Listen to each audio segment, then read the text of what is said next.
आज आंतरवाली सराटीमध्ये मनोज जरांगे पाटील यांची भेट घेण्यासाठी शासनाच्या वतीने जे काही शिष्टमंडळ येणार आहे त्यामध्ये प्रसाद लाड हे आज मनोज जरांगे पाटील यांची भेट घेणार आहे आणि मनोज जरांगे पाटील जे काही मागण्या आहेत त्या संदर्भामध्ये तिथे चर्चा होणार आहे आणि त्या चर्चेचा तोडगा काय निघणार आहे हे देखील पाहणं महत्वाचं ठरणार आहे। मनोज जरांगे पाटील जे काही मागण्या होत्या जे 2 सप्टेंबरमध्ये जो काही GR काढण्यात आला त्यामध्ये मात्र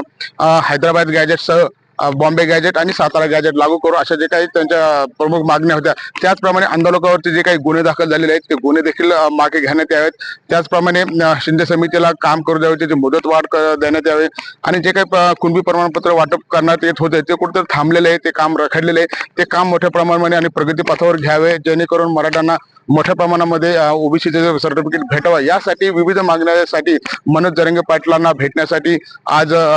शासनाच्या वतीने प्रसाद लाड हे भेट घेणार आहे। परंतु ज्या मनोज जरांगे पाटील यांनी जी काही घोषणा केली होती की 30 तारखेला जे उपोषणाला बसणार होते त्यानंतर मात्र आता सरकारमध्ये मोठी हालचाली झाली ते देखील आपल्याला पाहायला मिळत आहे आणि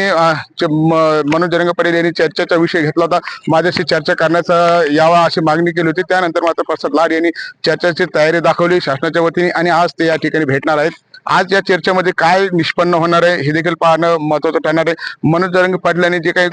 उपोषणाला बसण्याची घोषणा केलेली आहे आज प्रसाद लाड यांच्यातर्फे शासनाच्या वतीने जे काही त्यांच्या मागण्या आहेत त्या मागण्या मान्य होणार आहेत का, मनोज जरांगे पाटील जे काही उपोषण करणार आहेत ते उपोषण कुठे थांबणार आहे का, त्याला स्थगिती मिळणार काय, सर्वात मोठी हीच गोष्ट आहे की मनोज जरांगे पाटील यांचं जे काही उपोषण आहे हे स्थगित करण्यास प्रसाद लाड यशस्वी ठरतील का हे सर्वात महत्वाचा विषय असल्याचं देखील आपल्याला पाहायला मिळते। मात्र मनोज जरांगे पाटील आपल्या भूमिकेवरती ठाम आहेत, जोपर्यंत माझ्या मागण्या मान्य होणार नाही तोपर्यंत मी मागे हटणार नाही अशी भूमिका देखील त्यांनी घेतलेली आहे। त्यामुळं हेच पाहणं महत्वाचं आहे की आज प्रसाद लाड आणि मनोज जरांगे पाटील यांच्यामध्ये काय चर्चा होती हे सर्वात महत्वाचं विषय आज ठरणार असल्याचे आपल्याला पाहायला मिळतंय।